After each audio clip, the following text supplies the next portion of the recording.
কালো পাড়ির ডাক অংশ 2। রাত হারিয়ে যাওয়ার পর পুরো গ্রাম ভয়ে জমে গেল। কেউ আর সন্ধ্যার পর ঘর থেকে বের হতো না।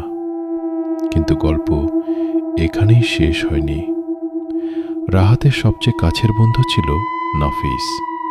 সে বিশ্বাস করত রাহাত বেঁচে আছে। সবাই যখন বলছিল ও আর নেই, তখন নাফিস বলল, না, ও আমাকে ডাকছে। প্রথমে কেউ বিশ্বাস করেনি, কিন্তু এক রাতে নাফিস হঠাৎ ঘুম থেকে উঠে বসে পড়ল।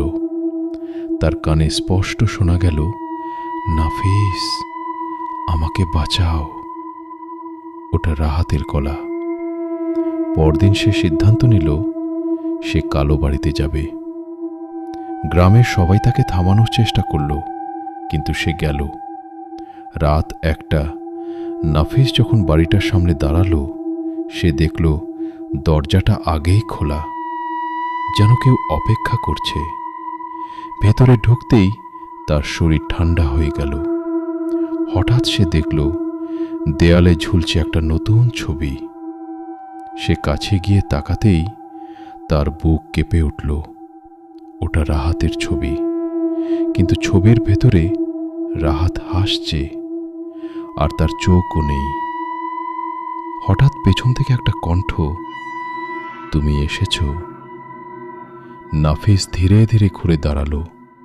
কেউ নেই, কিন্তু মেঝেতে ভেজা পায়ের ছাপ তার দিকে এগিয়ে আসছে।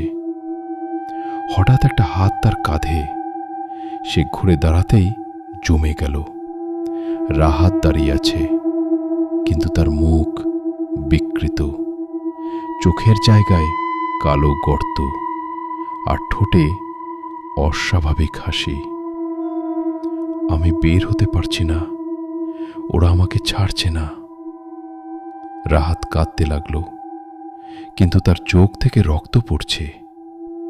নাফিস তাকে ধরতে গেল, ঠিক তখনই রাহাতের মুখ বদলে গেল। সে ফিসফিস করে বলল, তুমিও এখন আমাদের।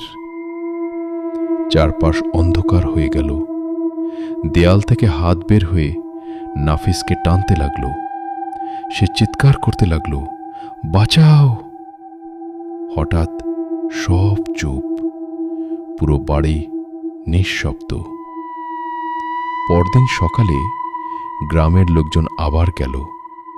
ভেতরে গিয়ে তারা দেখল দেয়ালে এখন 2টা ছবি, একটা রাহাতের আর একটা নাফিসের, আর নিচে রক্ত দিয়ে লেখা, আমরা এখন 3 জন।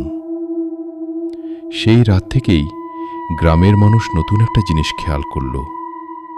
মাঝে মাঝে রাতের বেলা 2টা না, 3টা কণ্ঠ একসাথে ডাকে, এসো।